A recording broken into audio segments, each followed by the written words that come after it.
Hello friends, welcome to MPSC aspirants and I am doctor Nitin. And आजपासून आपण GSला सुरुवात करायची आहे. ओके, म्हणजे आजपासून तुम्हाला GSचे व्हिडिओज आपल्या फेसबुक प्रोफाईलवरती किंवा तुम्हाला यूट्यूबच्या माध्यमातून आजपासून तुम्हाला इथे मी पोस्ट करत जाईन. त्या पद्धतीने तुम्ही ते व्हिडिओ डाउनलोड करा किंवा पाहून घ्या. आणि तुम्हाला जर आवडला तर नक्की लाईक करा आणि माझं चॅनल सबस्क्राईब करा. ठीक आहे, तर आता आपण पहिल्यांदा सुरुवात करतो आहे ते इकॉनॉमिक्स या विषयापासून. कारण बऱ्याच जणांना इकॉनॉमिक्स हा वीक पॉईंट असतो की इकॉनॉमिक्स आम्हाला समजत नाही किंवा कोणत्या पद्धतीने त्याची तयारी वगैरे केली पाहिजे या पद्धतीने. तेव्हा मी आज इकॉनॉमिक्सचा हा व्हिडिओ बनवलेला आहे की पहिल्यांदा मी इकॉनॉमिक्सच्या सगळ्या पंचवार्षिक योजना आहेत त्या कवर करायचा प्रयत्न करणार आहे. ओके, तर आता आपण सुरुवात करूया की पहिल्या पंचवार्षिक योजनेपासून. ओके, तर ही जी पहिली पंचवार्षिक योजना आहे तर या योजनेचा कार्यकाल आहे तो 1 एप्रिल 1951 ते 31 मार्च 1956. ठीक आहे, आणि ही जी योजना होती ती पंडित नेहरू यांनी मांडली होती. पण अजून ह्या योजनेला अंतिम मंजुरी देणारी जी राष्ट्रीय विकास परिषद असते ती अजून अस्तित्वात आली नव्हती. तर ती पुढे 6 ऑगस्ट 1952ला अस्तित्वात आली. ठीक आहे, म्हणजे राष्ट्रीय विकास परिषद. तर आता ह्या योजनेचा जो कार्यकाल आहे तो 1 एप्रिल 1951 ते 31 मार्च 1956. पहिल्या पंचवार्षिक योजनेचे अध्यक्ष होते पंडित जवाहरलाल नेहरू. आणि योजनेचे उपाध्यक्ष आहेत ते गुलजारीलाल नंदा. आता गुलजारीलाल नंदा हे काळजीवाहू पंतप्रधानसुद्धा त्यांनी काम केलेलं आहे आणि त्यांना भारतरत्न हा पुरस्कारसुद्धा मिळालेला आहे. आणि जे इंटेकसारखी जी कामगार चळवळ आहे त्याच्या अध्यक्ष पदापर्यंत ते पोहोचलेले आहेत. आणि तसेच त्यांनी राष्ट्रीय नियोजन समितीमध्ये सदस्य म्हणूनसुद्धा काम केलेलं आहे. तर असे पहिल्या पंचवार्षिक योजनेचे उपाध्यक्ष आहेत ते आपले गुलजारलाल नंदा. नंतर पहिली जी पंचवार्षिक योजनेचे जे प्रतिमान होतं ते हेरोल्ड डोमर यांच्या ह्याच्यावरती आधारित होतं. ओके, ठीक आहे, म्हणजे प्रतिमान कोणतं? हेरोल्ड आणि डोमर. आता ह्या पहिल्या पंचवार्षिक योजनेला पुनरुत्थान योजना असं देखील म्हटलं जातं. ठीक आहे, पहिल्या पंचवार्षिक योजनेला पुनरुत्थान योजना असं देखील म्हटलं जातं. आता पहिल्या पंचवार्षिक योजनेमध्ये सर्वात जास्त कोणत्या क्षेत्रावरती भर देण्यात आला तर कृषी क्षेत्रावरती. तर याचं एक्झॅक्टली कारण काय की कृषी क्षेत्रावरती भर का देण्यात आला? तर भारताच्या फाळणीमुळं पंजाब, सिंध आणि जे बंगाल प्रांत होते त्यांच्याकडे अनुक्रमे गहू, कापूस आणि तागाचा प्रदेश पाकिस्तानात गेला होता. त्यामुळे पहिल्या योजनेमध्ये कृषी क्षेत्रावरती जास्त भर देण्यात आला. ठीक आहे, म्हणजे जे गहू, कापूस आणि जे तागाचे प्रदेश होते ते फाळणीमुळं पाकिस्तानमध्ये गेले. ठीक आहे, आणि त्याच्यामुळं आपल्याला काय अन्नधान्याची कमतरता भासू नये म्हणून मॅक्झिमम कृषी क्षेत्रावरतीच भर देण्यात आला.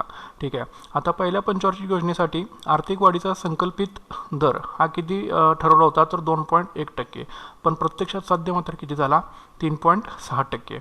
ओके, म्हणजे हे लक्षात ठेवा की आर्थिक वाढीचा संकल्पित दर किती ठरवला होता? 2.1% आणि प्रत्यक्षात साध्य झाला 3.6%. ओके, आता सार्वजनिक क्षेत्रामध्ये पहिल्या पंचवार्षिक योजनेअंतर्गत एकूण 2378 कोटी रुपये म्हणजे 2378 कोटी रुपये खर्च करणे अपेक्षित होते. मात्र एकूण किती झाले?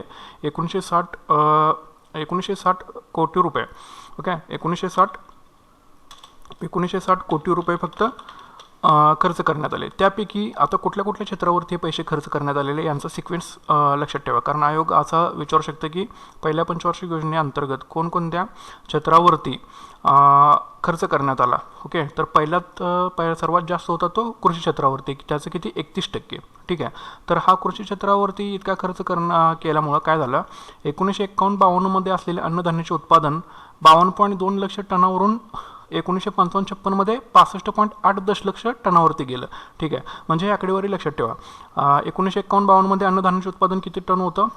52.2 दशलक्ष टन आणि 1955-56मध्ये 65.8 दशलक्ष टन. ओके, आणि कृषी क्षेत्रावरती किती टक्के खर्च करण्यात आला? 31%. तसंच वाहतूक क्षेत्रावरती किती टक्के खर्च करण्यात आला आहे? 27%.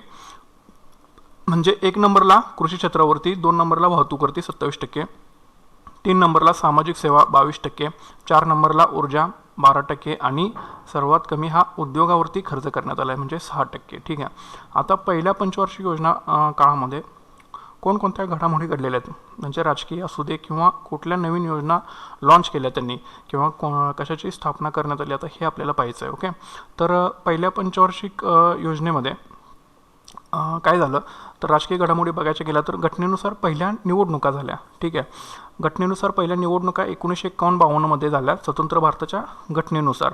आणि सुकुमार सेन यावेळीचे पहिले निवडणूक आयुक्त होते. लक्षात ठेवा कोण? सुकुमार सेन. ठीक आहे. आणि काँग्रेसला बहुमत मिळून पंडित जवाहरलाल नेहरू हे पंतप्रधान झाले.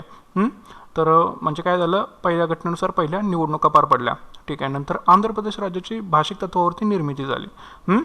तर कधी झाली ही? 16 डिसेंबर 1952ला. ओके. तर पोट्टी श्रीरामुलू हे आंध्र राज्य निर्मितीसाठी केलेल्या उपोषणामध्ये यावेळी मृत्युमुखी पडले होते. कोण? पोट्टी श्रीरामुलू. आणि नंतर काय झालं की जनक्षोभ एकदम वाढला त्यांच्या मृत्यूनंतर. त्याच्यामुळं 1 ऑक्टोबर 1953ला काय झालं, तेलुगू भाषिकांचा प्रदेश म्हणून आंध्र प्रदेश या पहिल्या भाषिक तत्वावर आधारित राज्याची निर्मिती करण्यात आली. ओके. म्हणजे आंध्र प्रदेश राज्याची भाषिक तत्वावरती ही निर्मिती झाली. ही म्हणजे पहिल्या पंचवार्षिक योजना काळामध्ये घडलेली घडामोडी आहे. नंतर राज्य पुनर्रचना आयोगाची स्थापना करण्यात आली. ओके. आता राज्य पुनर्रचना आयोगाचे अध्यक्ष कोण होते? तर फाजल अली. आणि सदस्य कोण होते? पंडित हृदयनाथ कुंजरू आणि KM पन्नीकर.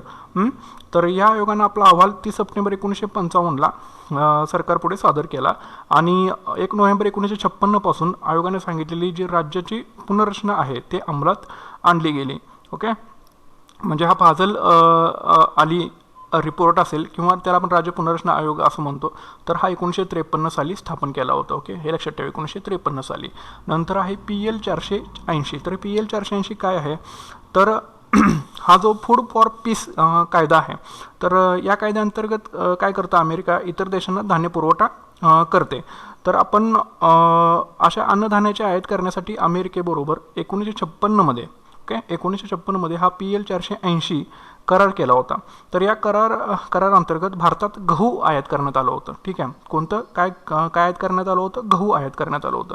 आपण दुर्दैवाने त्याच्यामध्ये गाजर गवत असल्यामुळं ते संपूर्ण भारतात पसरलं. ओके. म्हणजे हे PL 480 अमेरिका गहू. ओके. एवढं लक्षात ठेवा याच्यामध्ये. आता नेक्स्ट आहे औद्योगिक विकास व नियमन अधिनियम संमत करण्यात आला. ठीक आहे. तर या द्वारे काय झालं, 6 एप्रिल 1948ला पहिल्या औद्योगिक धोरणाला संरक्षण प्राप्त झालं. ओके. औद्योगिक विकास नियमन अधिनियम हा पहिल्या पंचवार्षिक योजनेअंतर्गत संमत करण्यात आला. ओके. आणि याच्यामुळं 6 एप्रिल 1948ला जे पहिलं औद्योगिक धोरण जाहीर केलं होतं त्याला संरक्षण प्राप्त झालं. नंतर UGCची स्थापना करण्यात आली. UGCची स्थापना कोणत्या साली करण्यात आली? 1956मध्ये करण्यात आली. ओके. 1956मध्ये UGCची स्थापना करण्यात आली. ठीक आहे. तर UGC काय करतं? तर विद्यापीठातील शिक्षणातील समन्वय, मानके ठरवणे किंवा लागू करणे यासाठीही UGCची स्थापना करण्यात आली. आणि त्याचं मुख्यालय कुठे आहे? तर नवी दिल्लीला आहे. आणि याचे प्रादेशिक केंद्र एकूण 6 आहेत. आणि ते कुठे कुठे आहेत? पुणे, भोपाळ, कोलकाता, हैदराबाद, गुवाहाटी आणि बंगलोर असे एकूण 6 याचे UGCची प्रादेशिक केंद्र आहेत. आता पहिल्या IITला मान्यता पहिल्या पंचवार्षिक योजनेअंतर्गत देण्यात आली. तर पहिली IIT कोणती? तर Indian institute of technology Kharagpur म्हणजे पश्चिम बंगालमध्ये आहे. तिला सप्टेंबर 1951मध्ये मान्यता देण्यात आली.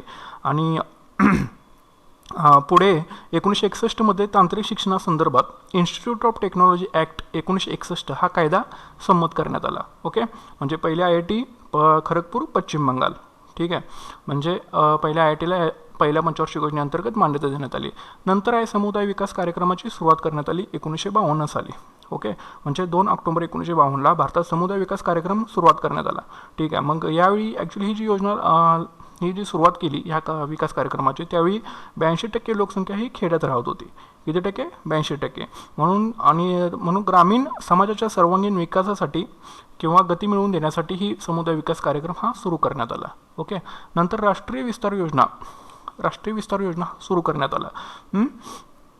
तर हा कधी सुरू करण्यात आला? 1953 साली. ओके. नंतर दामोदर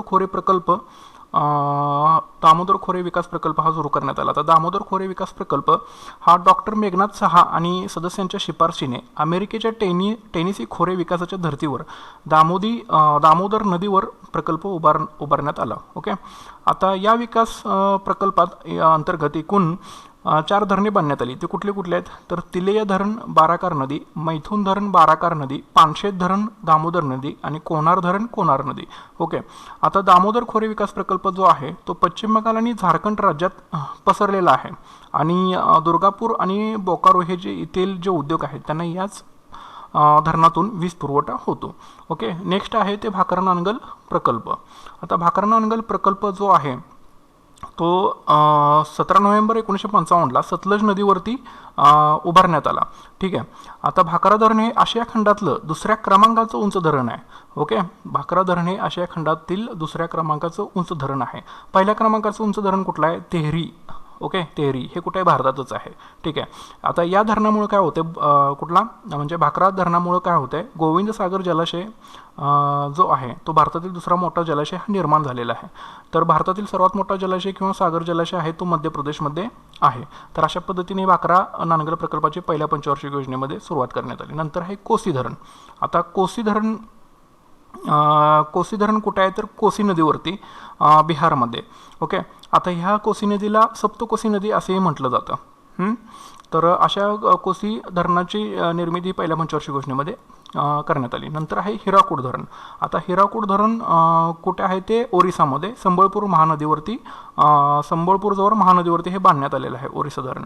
तर हे जगातले सर्वात जास्त लांबीचं म्हणजे जवळपास 26 किलोमीटर लांबीचं मातीचं धरण आणि मानवनिर्मित धरण आहे. आणि ह्या हिराकूड धरणाची जी संकल्पना आहे ती एम विश्वेश्वरय्या यांची होती. ठीक आहे. आणि पंडित नेहरूंच्या हस्ते या हिराकूड धरणाचं उद्घाटन करण्यात आलेलं होतं. आता नंतर आहे सिंद्री येथे खत कारखाना उभारण्यात आला. आता सिंद्री हे कुठं आहे? तर धनबाद जिल्ह्यामध्ये, झारखंड राज्यामध्ये धनबाद जिल्ह्यातील सिंद्री या ठिकाणी हा खत कारखाना उभारण्यात आलेला आहे. ओके, पहिल्या पंचवार्षिक योजनेमध्ये. नंतर चित्तरंजन येथे रेल्वे इंजिनाचा कारखाना उभारण्यात आलेला आहे. ओके, रेल्वे इंजिनाचा कारखाना चित्तरंजन. आता डॉक्टर राजेंद्र प्रसाद यांच्या हस्ते पश्चिम बंगालमधील कारखान्यात तयार झालेले पहिले रेल्वे इंजिन चित्तरंजन दास यांना अर्पण करण्यात आलेलं होतं या कारखान्यामधील. आणि मिहिजाम या गावाला चित्तरंजन असे नाव देण्यात आले होतं. कुठलं? मिहिजाम. ओके, नंतर आहे पेरांबूर येथे रेल्वे डब्यांचा कारखाना स्थापन करण्यात आला. ठीक आहे. पेरांबूर कुठे आहे? चेन्नईमध्ये. नंतर हिंदुस्थान अँटीबायोटिक्सची या कारखान्याची स्थापना करण्यात आली. आता हिंदुस्थान अँटीबायोटिक्स जे आहे ते WHO आणि युनिसेफच्या मदतीनं पिंपरी येथे, पुणे येथे जवाहरलाल नेहरूंच्या हस्ते स्वस्त औषधे बनवण्यासाठी हे हिंदुस्थान अँटीबायोटिकची निर्मिती करण्यात आलेली होती. कोणाच्या सहयोगाने? WHO आणि युनिसेफच्या मदतीनं. ओके, नंतर आहे ते इम्पिरियल बँकेचे विलिनीकरण करण्यात आलं. अखिल भारतीय ग्रामीण पत पाहणी समिती जी होती, गोरवाला समितीच्या शिफारशीनुसार इम्पिरियल बँकेचे विलिनीकरण हे SBI मध्ये करण्यात आलं. ओके, आता 1955 साली याचं विलिनीकरण कधी झालं? 1955 साली. नंतर झालं ICICI बँकेची स्थापना करण्यात आली. ठीक आहे. ICICI बँकेची स्थापना करण्यात आली. ICICI बँक म्हणजे काय? भारतीय औद्योगिक पत आणि गुंतवणूक महामंडळ. आणि ही कधी झाली? 1955 मध्ये.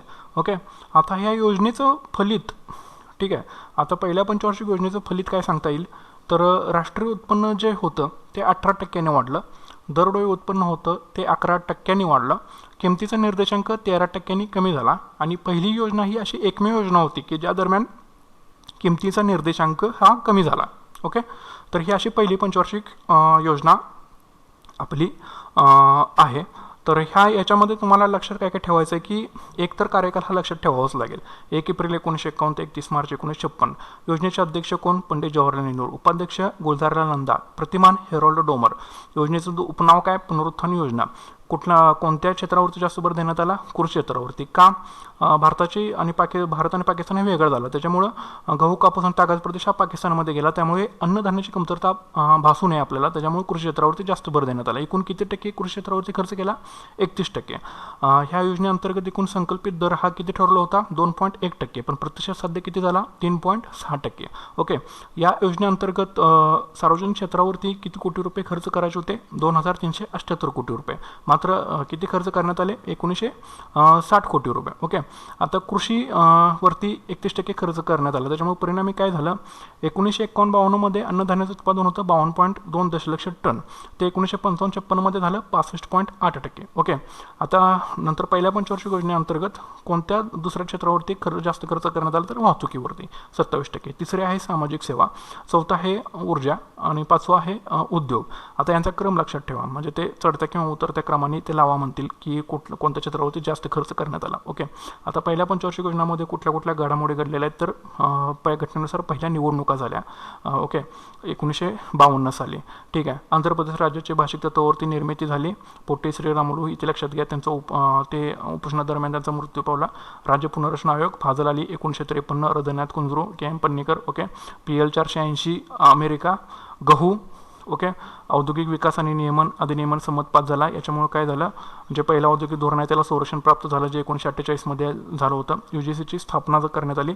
आता UGCची स्थापना कधी करण्यात आली, 1956 साली. पहिल्या IIT ला मान्यता दिली. कुठली पहिली IIT, खरगपूर, पश्चिम बंगालची ओके. नंतर समुदाय विकास कार्यक्रमाची सुरुवात करण्यात आली 1952 साली. तर यावेळी 82% लोकसंख्या होती ती खेड्यामध्ये राहत होती. नंतर राष्ट्रीय विस्तार योजना सुरू करण्यात आली 1953ला. दामोदर खोरे विकास प्रकल्प हा सुरू करण्यात आला. दामोदर खोरे विकास प्रकल्प हा अमेरिकेच्या टेनेसी खोरे विकासाच्या धर्तीवर उभारण्यात आलेला आहे. कोणत्या नदीवरती, दामोदर नदीवरती. आणि डॉक्टर मेघनाथ सहाय यांनी या विकास प्रकल्पासाठी शिफारस केलेली होती. आणि या विकास प्रकल्पात एकूण 4 धरणं बांधण्यात आलेली होती. तेलिया धरण, मैथोन धरण, पानशेत धरण आणि कोनार धरण ओके. आणि या प्रकल्पातून दुर्गापूर आणि बोकारी या उद्योगांना धरणातून वीज पुरवठा होतो आहे. नंतर भाकरानांगल प्रकल्प. भाकरानांगल प्रकल्प हे आशिया खंडातील दुसऱ्या क्रमांकाचं उंच धरण आहे. म्हणजे पहिल्या क्रमांकाचं धरण कोणतं आहे तर तेहरी धरण जे आहे ओके. आणि भाकरानांगल प्रकल्प हिमाचल प्रदेश आणि पंजाबमध्ये आहे. ठीक आहे. नंतर कोसी धरण बांधलं जातं. कोसी धरण हे कोसी नदीवरती बांधण्यात आलेलं आहे. आणि ह्या कोसी नदीला सप्तकोशी नदी असं सुद्धा म्हटलेलं जातं. नंतर हिराकूड धरण ओके.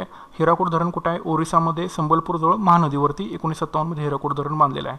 जगातले सर्वात जास्त लांबीचं म्हणजे जवळपास 26 किलोमीटर लांबीचं मातीचं धरण आणि मानवनिर्मित असं हे धरण आहे.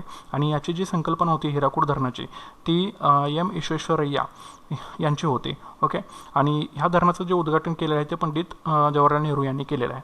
नंतर सिंदरी खत कारखाना उभारला. सिंदरी हे ठिकाण कुठे आहे, झारखंड राज्यामध्ये आहे, धनबाद जिल्ह्यामध्ये ओके. पहिला खत कारखाना भारताचा सिंदरी खत कारखाना. नंतर चित्तरंजन इथे रेल्वे इंजिनाचा कारखाना उभारलेला आहे ओके. चित्तरंजन म्हणजे हे मेहिजाम जे गाव आहे पश्चिम बंगालमध्ये ठीक आहे, त्यालाच आपण चित्तरंजन असं नाव दिलेलं आहे. आणि ह्या ज्या कारखान्यामध्ये तयार झालेलं पहिलं रेल्वे इंजिन आहे ते चित्तरंजन दास यांना अर्पण करण्यात आलं. नंतर पेरांबूर येथं रेल्वे डब्यांचा कारखाना उभारलेला आहे. पेरांबूर कुठे आहे, चेन्नईजवळ आहे.